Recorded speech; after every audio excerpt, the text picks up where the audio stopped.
할렐루야, 감사합니다. 오늘 말씀은 감옥에서 찬양하면 생기는 일이라는 제목으로 말씀 나누겠어요. 찬양은 무엇인지, 왜 우리가 찬양을 해야 하는지, 찬양하면 어떤 결과가 나타나는지, 우리가 찬양하기 위해서는 어떻게 해야 하는지에 대해서 같이 말씀 나누도록 하겠습니다. 찬양은 무엇일까요? 어떨 때 우리가 찬양할 수 있을까요? 전적인 하나님에 대한 신뢰와 사랑의 고백이 찬양인 것 같습니다. 하나님을 전적으로 믿을 때 그 사람을 찬양하게 되는 거예요. 북한의 김정은을 찬양하는 사람들이 있습니다. 북한의 그 제도를 찬양하고 거의 진짜 신격화돼서 김정은을 찬양하고 있죠. 또 연인들끼리 어때요? 그 사람을 찬양합니다. 그 사람을 높여줍니다. 그리고 그런 사랑의 고백을 합니다. 하나님을 온전히 믿고 신뢰할 때, 그것을 경험했을 때 우리는 하나님을 찬양하게 될 수 있는 것 같아요. 사랑하게 되고 하나님을 온 마음 다해서 찬양하게 되는 것 같습니다. 근데 이 찬양을 방해하는 것이 있죠. 찬양을 못하게 하는 그 마음이 들 때, 그것이 바로 사탄이가 대적하는 것입니다. 사탄이는 절대 찬양하는 것을 방해해요. 왜냐하면 찬양은 하나님이 너무 기뻐하시는 거고, 찬양하면서 우리 성도들이 은혜 받고 하나님께 나아가게 되는 걸 너무 싫어하기 때문에 사탄이가 제일 공격하는 게 뭐냐면 찬양할 수 없게 만드는 겁니다. 찬양은 세상 노래랑 다릅니다. 여러분 인정하시죠? 네. 왜냐하면 영혼을 담아서 드리는 거기 때문에 그래요. 우리가 노래를 잘하고 못하고가 중요하지 않습니다.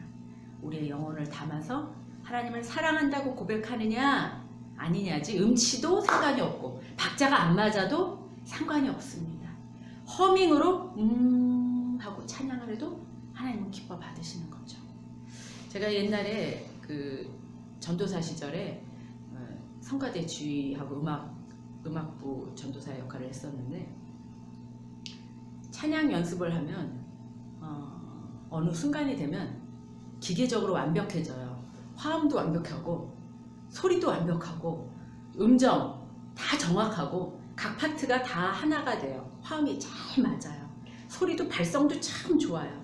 피아노, 오르간, 반주자들이 다 맞춰서 그 소프라노, 테너, 베이스 4파트가 다 아름답게 찬양이 돼요. 아름답게 노래가 완성이 돼요. 그런데 어떤 순간이 되면 제가 뭘 느끼냐면 이건 그냥 노래다라는 생각이 들 때가 있어요. 그래서 늘 강조했던 게 뭐냐면 우리는 찬양을 하는 거지 노래라는 게 아닙니다. 우리가 지금 무슨 생각을 하고 있습니까? 이 가사를 하나님 앞에 드리는 찬양을 드려야 됩니다. 우리가 인간적인 노래가 완벽해도 이것은 찬양이 아닙니다. 이것은 노래입니다. 그래서 늘 강조를 했어요. 제가 기도하는 마음으로 찬양하기 바랍니다. 영혼을 담아서 찬양하길 바랍니다. 하나님께서 주신 그 은혜를 기억하면서 찬양하길 바랍니다. 이렇게 늘 제가 반주자들한테도 그랬고, 우리 소프라노 아무리 육적으로 기능적으로 기술적으로 좋은 퀄리티가 있어도 소용이 없는 거예요. 세상 노래랑 찬양은 다르다는 사실입니다. 우리 주일 예배 드리는데 시작부터 끝까지 중에 찬양이 반 정도가 차지합니다. 그만큼 예배에서 찬양의 비중이 높아요. 시작 전에 하죠. 헌금송 드리죠. 기도송 드리죠. 결단송 드리죠. 찬양이 예배의 전부라고 할 수가 있는 거예요. 그만큼 찬양이 하나님께 드리는 것입니다. 또 제가 찬양이 무엇이라고 생각하냐면 주님과 마주보는 것이다. 주님과 눈 맞추는 것이다. 다른 곳을 바라보던 그 시선을 돌려가지고 하나님을 바라보는 것. 세상에 일주일 내내 세상 것을 바라봤잖아요. 우리가 세상에 좋은 것을 바라봤잖아요. 근데 그 눈을 바꿔서 주님을 보는 것이 바로 찬양이다. 사랑하면 그 사람의 눈을 보게 되죠. 그 사람의 눈을 보게 됩니다. 우리가 주님의 눈을 바라보고 주님을 마주 보는 것이 바로 찬양이다. 사랑하는 마음으로 주님을 바라보는 여러분 다 되시길 바랍니다. 아멘. 다윗은 정말 찬양을 많이 한 사람이에요. 시편이 150개의 시가 성경책의 한복판에 있는데 거기에 많은 시들을 다윗이 작곡을 했어요. 다윗이 썼습니다. 시편 108편에 보면 하나님이여 내 마음을 정하였사오니 내가 노래하고 내 마음을 다해서 찬양하겠습니다. 비파야 수금아 모든 악기들아 깨어나라. 내가 새벽을 깨우면서 주님을 찬양하겠다. 여호와 하나님이여 내가 만민 모든 백성 중에서 내가 주께 감사하는 마음으로 모든 나라 중에서 주를 찬양하는 사람으로 서 있습니다. 주님의 그 인자하심이 하늘보다 더 높으시고 주의 그 진실하심이 궁창에까지 이르나이다. 하나님이여 주는 하늘 위에 높이 들리시길 원하며 주의 영광이 온 땅에서 모든 땅에서 하나님의 이름이 높임 받으시길 원합니다. 라고 찬양하고 있습니다. 창조주 하나님을 인정하고 그분을 신뢰하고 그분께 마음을 정하길 원합니다. 그런 저와 여러분 다 되시기를 간절히 바랍니다. 내 마음이 어디에 있습니까? 하나님께 있길 원합니다. 내 눈이 어디 있습니까? 주님의 눈에 있습니다. 내가 전심으로 주님을 사랑하고 찬양하고 고백하는 것, 그것이 우리의 삶이 되기를 간절히 바랍니다. 회피하고 도망가고 그 눈을 마주하지 않고 그 눈을 마주보고 그때 바로 내 입술에서 나오는 그것이 바로 감사와 찬양이 경배가 되는 것입니다. 우리 안에 그런 찬양의 고백이 가득가득 넘쳐나시길 간절히 축원합니다. 아멘. 그럼 왜 찬양해야 할까요? 찬양하는 이유가 뭘까요?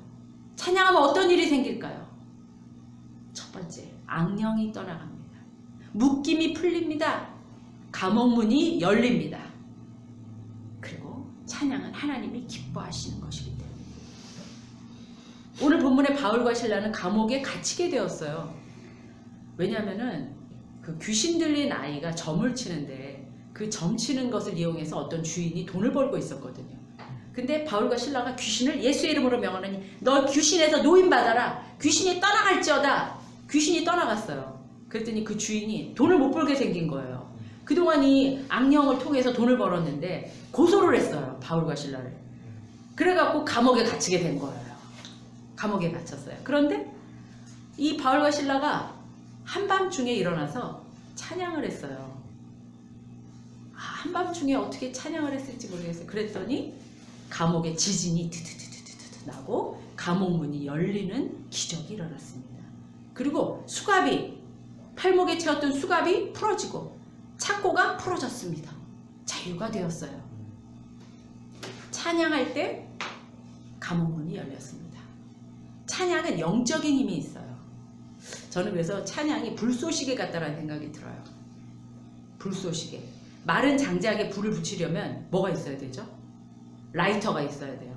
성냥이 있어야 합니다. 불이 붙은 무언가가 있어야지 불쏘시개 역할을 해주잖아요. 찬양은 우리의 메마른 영혼에 불쏘시개 역할을 해줍니다. 우리가 찬양을 하면 그 메말라 있던 곳에 불길이 생기기 시작하는 거예요. 성령의 불이 붙기 시작하는 겁니다. 우리가 예배를 시작할 때 찬양을 하면 성령의 불을 지피는 거예요. 그래서 찬양이 중요합니다. 그래서 찬양으로 시작을 하는 겁니다. 기도 안 되고 마음이 닫혀 있을 때 그때 찬양이 필요합니다. 기도가 막혀서 기도가 하고 싶지도 않을 때 기도문을 여는 방법이 바로 찬양입니다. 또 찬양하면 성령의 역사가 일어납니다. 찬양은 성령과 닮았습니다. 그 존 밀턴의 신라원에는 뮤즈라는 신이 나와요. 그 뮤즈라는 그 신은 그리스 로마 신화에 보면 여러 가지 신인들이 되게 많아요. 뭐 그 바다의 신, 전쟁의 신, 또 뭐 농사를 잘 짓는 신, 이렇게 신들이 굉장히 많은데 고대 사람들은 어떻게 했냐면 우리 마음에 감동을 주고 우리 마음을 따뜻하게 해주고 그 우리 마음을 행복하게 해주는 시적인 시가 나오는 그런 신을 뮤즈의 신이라고 얘기를 했어요. 그래서 너무 행복할 때 시냇물이 졸졸 흐르고 새소리가 나고 막 시가 나오는 그런 장면들, 그게 바로 뮤즈의 신이 한다고 생각을 했었어요. 그래서 존 밀턴은 신라원에서 성령의 역사다라고 얘기를 해요. 성령과 닮았다라고 얘기를 합니다. 성령은 우리 안에 찬양하도록 영감을 불어넣어주고 시를 읊게 해줍니다. 공감을 해주고 우리를 따뜻하게 만들어줍니다. 우리를 감정적으로 정서적으로 편안하고 안정되게 만들어줍니다. 성령은 감동 감화의 영이에요. 성령은 그런 영이에요. 성령은 이성적이고 합리적이고 논리적이고 그런 영이 아니고 우리를 위로해주고 감정을 만져주고 편안하게 해주고 하는 영이 바로 성령이거든요. 그래서 이 성령은 감동 감화를 시켜줍니다. 찬양은 어때요? 뮤즈라는 그 속성을 갖고 있는 그 찬양은 성령과 닮았다라는 거예요. 이해하시겠죠? 그래서 우리가 찬양할 때 성령을 더 받을 수가 있는 거예요. 성령의 속성을 찬양이 갖고 있기 때문에 성령의 역사를 우리가 더 많이 체험할 수 있는 길이 뭐냐면 찬양할 때예요. 찬양할 때입니다. 또 세 번째는 찬양은 사탄이를 벌벌 떨게 만듭니다. 사탄이는 찬양하는 것을 방해하고 싫어합니다. 사탄이는 하나님을 대적하고 어떻게든지 하나님을 우리가 떠나기를 간절히 바라는 사람이에요. 바라는 영적인 존재입니다. 하나님과 멀어지기를 원하는 영적인 존재예요. 우리를 타락시키고 싶고 사탄이는 자꾸 우리를 하나님하고 멀어지게 하고 싶어요. 찬양하는 거 너무너무 싫어합니다. 우리가 찬양하면 사탄이는 벌벌벌 떨게 돼 있어요. 우리는 그래서 찬양을 해야 합니다. 또 마지막, 영적인 눌림에서 벗어나게 합니다. 영적인 감옥이 있어요. 우리가 감옥에 살고 있지 않죠. 자유롭잖아요. 그렇지만 우리를 마음을 감옥처럼 만드는 것들이 있어요. 무엇이 있을까요? 나를 감옥에 가둔 것처럼 자유롭지 못하게, 행복하지 못하게 만드는 것들. 우울함, 두려움, 불안함, 외로움, 답답함, 이런 것들이 우리를 감옥으로 만들어요. 나를 옥죄요. 자유롭지 못하게 해요. 편안하지 못하게 만들어요. 그 영적인 감옥의 문이 열리는 것이 무엇이냐? 찬양이라는 겁니다. 그 영적인 감옥에서 우리가 나올 때 세상으로 나와야 하는데 그때 필요한 것이 찬양이라는 거예요. 육적인 세상에서 영적인 세상으로 슉슉슉슉 넘어가는 방법, 그것이 바로 찬양이라는 겁니다. 날마다 찬양함으로 우리 영혼의 모든 묶임이 풀어지고 영적인 감옥에서 나오는 저와 여러분이 다 되기를 간절히 축복합니다. 아멘. 찬양하는 일주일 되시기를 간절히 바랍니다. 아멘. 아멘. 하나님은 찬양 받는 것을 너무나 기뻐하세요. 우리를 지으신 목적이 찬양을 받기 위해서라고 하고 계세요. 아멘. 여러분 그거 알고 계시나요? 우리를 만드신 목적이 찬양 받기 위해서 만드셨다라고 얘기하고 계세요.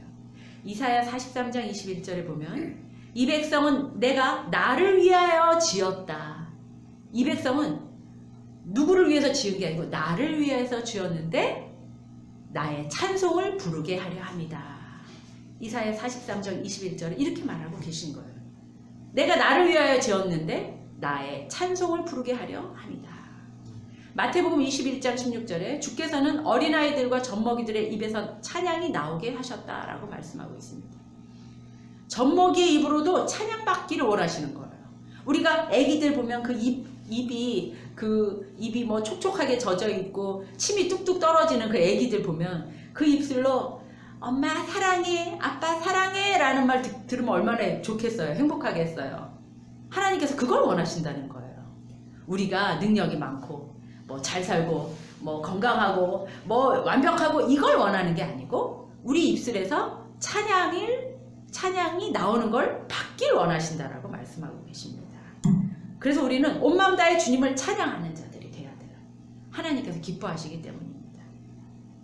여러분과 저가 그런 자들이 다 되기를 원합니다. 하나님이 가장 기뻐하시는 거 찬양하는 것. 내 생활이 감옥에 묶여 있어도 감옥에서 좌절하는 것이 아니고 찬양하는 것. 하나님께서 그거를 가장 기뻐 받으십니다. 어떻게 할 때 그럼 진정한 찬양이 나올 수 있을까요? 어떻게 해야 노래가 아닌 찬양이 나올 수 있을까요? 우리의 영적인 눈이 떠질 때 진정한 찬양이 나옵니다. 우리는 영적인 맹인과 같습니다. 좁은 문에 들어갈 때 얻게 되는 그 영적인 눈이, 우리는 맨날 넓은 길 가잖아요. 남들 다 가는 길 가잖아요. 남들 다 추구하는 것 하잖아요. 넓은 길에는 없습니다. 야탐역 광장에 가보세요. 야탐역 먹자골목을 가보세요. 많은 사람들이 지나가고 있습니다. 그들이 영적인 눈이 열려 있을까요? 그들이 하나님을 보고 있을까요? 그들은 찬양을 할 수 없습니다. 영적인 눈이 띄어야 합니다. 이 시대는 더구나 미디어의 노출이 우리의 영성을 갉아먹고 있는 시대를 살고 있습니다. 우리가 유튜브를 너무너무 많이 보잖아요. 우리는 알지 못하는 사이에 우리의 영혼이 조금씩 갉아먹혀지고 잠식당하고 있는 세상을 살고 있어요. 고대에는 그렇지 않았어요. 그때는 미디어가 없었습니다. 그런데 이 미디어가 우리를 자꾸 세상 유혹으로 끌고 가요. 돈과 권력과 명예를 옆에 끼고 살기 때문에 우리의 영적인 눈은 당연히 점점 어두워지게 되는 거예요. 영적인 맹인이 되고 있습니다. 근데 제가 이번 주에 책을 읽다가 소크라테스가 이런 말을 한 것을 보고 깜짝 놀랐습니다. 소크라테스가 아테네인들에게 이렇게 외쳤어요. 여러분, 막 야단쳤어요. 여러분은 부와 명예와 명성은 그렇게 많이 획득하려고 하면서 지혜와 진리와 영혼의 상태에 대해서는 관심도 없지 않습니까? 아테네의 시민 여러분, 여러분 부끄럽지도 않습니까? 소크라테스가 그렇게 외쳤더라고요. 저도 오늘 그런 마음이 들었습니다. 우리가 그렇게 살아야 되지 않을까? 부와 돈과 명예와 이런 것만 우리가 추구하면서 살다 보면 우리의 영혼은 어떻게 되냐고요. 우리의 영혼은 점점 잠식당하고 있는데 모르고 그냥 지나쳐버리면 어떡하실 거냐고요. 영적으로 잠자고 있고 영적으로 맹인이 되어 있습니다. 눈을 떠야 합니다. 눈을 떠야 합니다. 요한복음 9장에 보면 날 때부터 시각장애를 갖고 태어난 사람과 예수님이 만나는 장면이 나와요. 근데 그는 세상의 빛이신 예수님을 만났는데 볼 수가 없었어요. 맹인이었기 때문에. 맹인이었기 때문에 당연히 볼 수가 없었습니다. 시각장애인 아시죠, 여러분? 지팡이를 짚고 디디디디디 가시는 분 아시죠? 빛을 볼 수가 없었어요. 예수님께서 그를 안타까워하셔서 어떻게 하셨냐면 진흙을 이겨가지고 바닥에 있는 진흙을 이겨갖고 눈에다 발라주셨어요. 그리고 말씀하셨습니다. 실로암 샘물에 가서 씻어라 라고 말씀하셨어요. 실로암에 보내셨어요. 실로암으로 가라라고 말씀하셨어요. 그는 보냄을 받았습니다. 가라라고 보냄을 받았어요. 실로암의 뜻이 바로 보냄을 받다라는 뜻이에요. 보냄을 받은 그 실로암 물에 가서 씻어라. 여러분이라면 어떻게 하시겠어요? 여러분이 맹인일 때 예수님께서 실로암에 가서 씻어라. 가실까요? 말까요? 갈까요? 말까요? 가야 합니다. 가면 눈이 떠집니다. 그걸 믿고 순종해서 가야 합니다. 그것이 바로 믿음이 있잖아요. 가야 합니다. 믿고 순종할 때 육의 눈이 떠지고 결국 그는 영적인 눈도 떠져서 예수님이 메시아인 것을 보게 되었습니다. 캄캄하던 그의 삶이 빛으로 환해졌습니다. 평생 거지로 살았거든요. 그 시대에 눈 못 보는 사람이 무슨 일을 할 수 있겠어요? 어떤 경제활동을 할 수 있겠어요? 거지로 구걸하면서 살았거든요. 그런데 그 삶에 희망이 생겼습니다. 그에게 찬양이 나오는 것 너무나 당연하지 않습니까? 예수님 때문에 내 눈이 띄어졌다는 것, 내가 눈이 떴다라는 것, 그것이 감사해서 찬양이 나오지 않았겠습니까? 우리는 과연 주님의 말에 순종할 수 있을까요? 우리의 영적인 눈이 떠질 것을 믿고 가라고 하라고 하는 일을 우리가 순종할 수 있습니까? 우리가 영적인 맹인인 것을 믿습니까? 가지 못하는 이유는 무엇일까요? 믿지 못하기 때문이에요. 믿지 못하기 때문이에요. 내가 영적인 눈이 감겨있다라는 것을 부인하기 때문이에요. 아니, 나 영적으로 다 보여. 난 갈 필요가 없어. 이렇게 생각하는 사람은 갈 수 없습니다. 신기하게도 나는 죄인입니다. 나는 맹인입니다. 고백하는 사람. 그 사람은 사실은 영적인 눈이 띄어 있는 사람입니다. 하나님 앞에 자기 자신이 죄인임을 아는 사람입니다. 요한복음 9장에 보면 바리새인들이 와서 예수님에게 막 항의합니다. 우리가 맹인입니까? 우리들은 맹인이 아닙니다. 막 항의해요. 우리가 왜 맹인입니까? 우린 맹인이 아닙니다. 막 항의해요. 그러자 예수님께서 요한복음 9장 41절에 예수께서 그들에게 말씀하셨다. 너희가 눈이 먼 사람이라면 도리어 죄가 없을 것이다. 그러나 너희가 지금 본다고 말하니 너희의 죄가 그대로 남아있다. 역설적인 좀 어려운 얘기인데 예수님이 이 세상에 오신 목적은 죄로 눈이 가려워가지고 어두운 사람, 맹인을 보게 하려고 오셨습니다. 누가복음 4장 18절에 예수님이 오신 목적이 나와요. 주의 영이 내게 내리셨다. 주께서 내게 기름을 부으셨다. 가난한 사람들에게 기쁜 소식을 전하게 하셨다. 주께서 나를 보내셔서 포로된 사람들, 노예로 사는 사람들에게 자유를 주게 하기 위해서 나를 보내셨다. 눈먼 사람들, 보지 못하는 사람들, 영적으로 장님인 사람들에게 영적인 세계를 보여주기 위해서 내가 왔다. 억눌린 사람들, 억압받는 사람들을 풀어주기 위해서 내가 왔다. 이렇게 말씀하고 계십니다. 영적인 눈이 없는데 어떻게 찬양을 할 수 있겠습니까? 영적으로 주님을 보지 못하는데 복음의 빛이 비춰져도 깨닫지 못하는데 어떻게 세상의 빛을 볼 수가 있겠습니까? 눈이 감겨져 있는데 빛을 볼 수가 없지요. 나는 세상의 빛이라고 예수님 말씀하셨는데 그 빛을 볼 수가 없습니다. 영적인 눈이 떠지길 원합니다. 영적인 눈이 떠지길 간절히 바랍니다. 죽은 영혼이 살아나시길 간절히 바랍니다. 잠자던 우리의 영혼이 깨어나서 마음이 열려서 주를 받아들이는 역사가 오늘 이 시간에 있기를 간절히 축원합니다. 예수님이 하늘 보좌 버리고 이 땅에 오신 이유, 누추한 이 땅에 말구이에서 태어나신 그 이유, 그것이 우리가 찬양하는 삶을 살기 원하셔서입니다. 내 대신 죽으신 그 이유, 더 이상 맹인의 삶을 살지 않기를 원하셨기 때문입니다. 우리는 모두 다 죄인이에요. 이 세상의 의인은 일도 없다. 하나도 없다. 그것이 깨달아져야 합니다. 예수 믿고 부자 되고 하는 일이 잘 풀리고 만사 형통하고 이것만 원한다면 내 피로를 채우기 위한 도구죠. 그냥 예수님의 십자가 죽은 거하고 나하고 상관이 없어요. 내가 잘 되기 위해서 그냥 도구로 필요한 것뿐입니다. 먼저 하나님 앞에 죄인의 모습이, 내 죄인의 모습을 만나야 합니다. 하나님 앞에 나아갈 수 없는 내 모습, 거룩하신 하나님 앞에 나의 모습을 발견하는 여러분이 다 됐으면 좋겠어요. 바리새인들은 자신들이 정한 규례에 갇혀서 자기의 죄를 보지 못했어요. 오히려 자기는 의롭다고 생각했어요. 바리새인들은 자기네들 완벽하고 의롭다고 생각했어요. 오늘 본문의 간수는 옥문이 열리고 죄수들이 도망간 줄 알고 이제 끝났구나. 죄수들이 다 도망갔어. 이제 나는 끝이야. 라고 생각하고 자살을 하려고 칼을 뽑았습니다.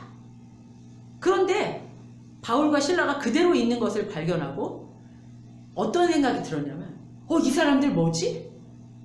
감옥문이 다 풀리고 이 족쇄가 다 풀려졌는데 왜 도망 안 가고 감옥에 앉아 있는 거지? 어떤 생각이 들었을까요? 이 사람들은 세상 사람들이 아니구나. 이 사람들은 죄인이 아니구나. 제가 무슨 생각이 뭘 고민했냐면 왜 도망가지 않았을까? 왜 가지 않았을까? 감옥문이 열렸는데 왜 안 갔냐고요. 그래서 하루 정도 생각을 했어요. 그때 제가 깨달은 게 뭐냐면 죄가 없어서인 것 같아요. 도망가는 사람은 뭐예요? 도망가는 이유가 뭐예요? 죄를 졌기 때문에 도망가잖아요. 죄를 안 졌는데 도망갈 이유가 없는 거예요. 떳떳하고 당당한 거예요. 그래서 바울과 실은 도망가지 않았어요. 간수가 봤을 때 이 사람들은 정말 죄가 없는 사람들 같은 거예요. 그래서 무릎 꿇고 바울한테 얘기합니다. 어떻게 해야 내가 당신들이 믿는 예수를 믿고 구원받을 수 있겠습니까? 당신들이 믿는 하나님이 내가 생각할 때 살아계신 것 같습니다. 이렇게 고백하고 죄인인 것을 알게 되고 온 가족이 예수 믿는 역사가 일어났습니다. 베드로도 마찬가지예요. 베드로가 최고의 어부였어요. 능력자였어요. 그런데 아무리 고기를 잡는데 세상에 밤이 새도록 잡았는데 고기를 한 마리도 못 잡았어요. 그런데 예수님께서 저쪽에 가서 그물을 던져봐라. 그래서 베드로가 아유 예수님 제가 이래봬도 어부 최고의 어부예요. 절 못 믿으시는군요. 제가 여지껏 해봤는데 안 됐잖아요. 그런데 그래요 주님, 예수님을 믿는 마음으로 제가 한번 그물을 던져보겠습니다.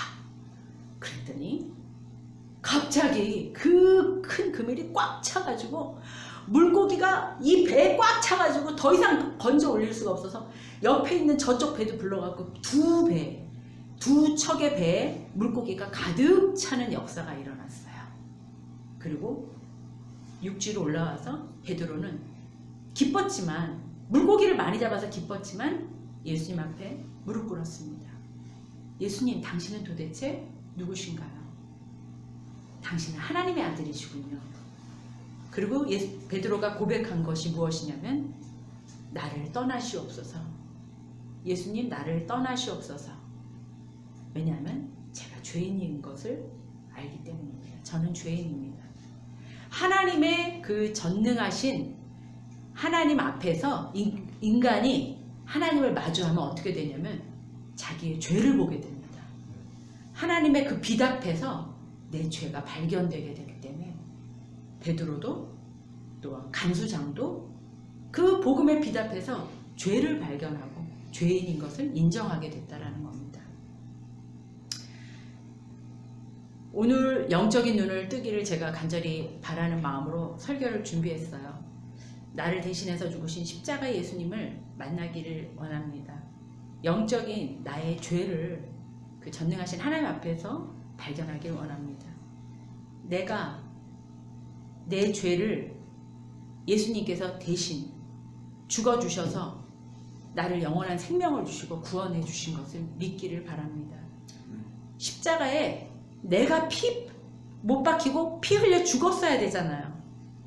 하나님과 우리는 만날 수 없는 존재입니다. 하나님과 그 전능하신 하나님과 죄인인 인간이 만날 수 없는 관계입니다. 근데 하나님께서 이걸 회복하고 관계를 회복하기 원해서 예수님을 대신 십자가에 죽으셔서 우리 죄를 깨끗하게 씻어주신 거거든요. 예수님과 내가 같이 십자가에 못 박히는 이 시간이 됐으면 좋겠습니다. 내 모든 죄가 죽을 때 생명을 얻게 됩니다. 그것이 거듭남이에요. 그것이 새로운 피조물입니다. 새 생명을 얻고 영적인 호흡이 새로 생깁니다.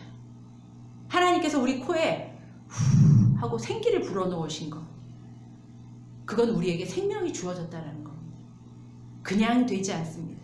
내 죄를 십자가에 못 박고 예수님과 같이 십자가에 못 박아 죽을 때, 내가 죄인임을 고백할 때, 내 대신 죽으신 예수님을 내가 감사할 때, 그 은혜를 고맙게 받아들일 때 내 안에 영적인 호흡이 생겨나는 겁니다. 날 구원하신 주님이라고 고백할 수 있게 되는 겁니다. 그 은혜가 고맙게 되는 겁니다. 고린도후서 15장 보면 한 사람이 모든 사람을 대신하여 죽으셨으니 모든 사람이 죽은 셈입니다. 100사람이 있어요. 100사람이 다 죄인이어서 죽어야 돼요. 그런데 한 사람이 죽었어요. 그럼 이제 100사람은 죽을 필요가 없잖아요. 죽은 셈이 됐어요. 그러므로 이제부터 우리는 아무도 육신의 잣대로 알려고 하지 않습니다. 전에는 우리가 육신의 잣대로 그리스도를 알았지만 이젠 그렇지 않습니다. 누구든지 그리스도 안에 있으면 새로운 피조물입니다. 옛것은 지나갔으니 보십시오, 새 것이 되었습니다. 모든 것은 하나님께로부터 옵니다. 하나님께서는 그리스도를 내세우셔서 우리를 자기와 화해하게 하시고 또 우리에게 화해의 직분을 맡겨주셨습니다. 오늘 찬양하면서 생기는 일에 대해 말씀을 나눴습니다. 찬양하면 무슨 일이 생길까요? 영적인 눈이 뜨입니다. 바울과 실라가 감옥에서 찬양하자 옥문이 열리고 묶임이 풀렸습니다. 사탄이 떠나고 간수가 구원을 받게 됐습니다. 찬양은 어둠을 빛으로 변화시킬 능력이 있습니다. 우리가 찬양할 때 꺼져가는 불꽃에 영적인 불쏘시개가 되어 우리 영혼에 성령이 달궈지게 됩니다. 지금 감옥에 계십니까? 지금 감옥에 계십니까? 상처의 감옥, 열등감의 감옥, 낮은 자존감의 감옥에 계십니까? 나의 정체성이 하나님이 나를 바라보는 것으로 나의 정체성이 되기를 간절히 축원합니다. 감옥에서 찬양하는 저와 여러분 다 되길 원합니다. 존귀한 자로 값진 신분으로 된 자들인 것을 경험하는 저와 여러분 다 되길 간절히 축원합니다. 기도하시겠습니다. 거룩하신 주님 감사합니다. 찬양할 때 감옥문이 열리는 장면을 우리가 보면서 찬양의 위력을 경험했습니다. 거룩하신 주님, 하나님 우리가 찬양할 때 기뻐하시는 것을 믿습니다. 찬양할 때 어둠이 떠나가고 사탄이가 벌벌 떨고 우리의 영적인 회복이 일어나는 것을 믿습니다. 우리의 묶임이 풀어지는 것을 믿습니다. 우리가 찬양하기에 부족하지만 예수 그리스도를 덧입어서 예수 그리스도의 피 흘리심으로 인해서 우리가 찬양할 수 있는 자격이 주어진 것을 감사합니다. 찬양하게 하여 주시옵소서. 찬양하게 하여 주시옵소서. 영적인 모든 묶임에서 풀리게 하여 주시옵소서. 회복되게 하여 주시고 새 생명 얻고 새로운 피조물 되게 축복하여 주시옵소서. 예수와 함께 죽기를 원합니다. 하나님의 전능하심 앞에 나의 죄를 보게 하여 주시옵시고 나의 죄 때문에 피 흘려 죽으신 예수 그리스도 그분을 만나길 원합니다. 마주하길 원합니다. 손잡길 원합니다. 그분의 눈을 보기를 원합니다. 개인적으로 인격적으로 만나는 시간 되게 축복하여 주시옵소서. 우리 삶이 새 생명 되게 하여 주시옵시고 거듭난 주의 백성들 다 되게 하여 주시옵소서. 예수님을 만나기를 원합니다. 만나게 하여 주시옵소서. 나를 위해 피 흘려 죽으신 예수님을 1대1로 개인적으로 내 죄 때문에 죽으셨다라는 것을 고백하고 감사할 수 있는 이 시간 되게 축복하여 주시옵소서. 예수님의 이름으로 기도했습니다. 아멘. 지금은 나의 죄를 대신하여 피 흘려 죽으신 예수 그리스도의 그 사랑과 은혜와 그 예수를 보내시면서 화목하기를 원하고 나의 자녀 삼기 원하셔서 예수 그리스도를 보내신 하나님의 사랑하심과 우리와 동행하시며 우리를 위로하시고 따뜻하게 격려하시고 사랑해 주시는 성령 하나님의 감동감과 역사하심이 찬양하며 살겠다고 결심하고 하나님 앞에 찬양하며 하나님을 경배하며 예배하며 살기로 결심하는 각 사람 머리 위에 지금부터 영원까지 함께 계실지어다. 아멘. 아멘. 감사합니다. 감사합니다.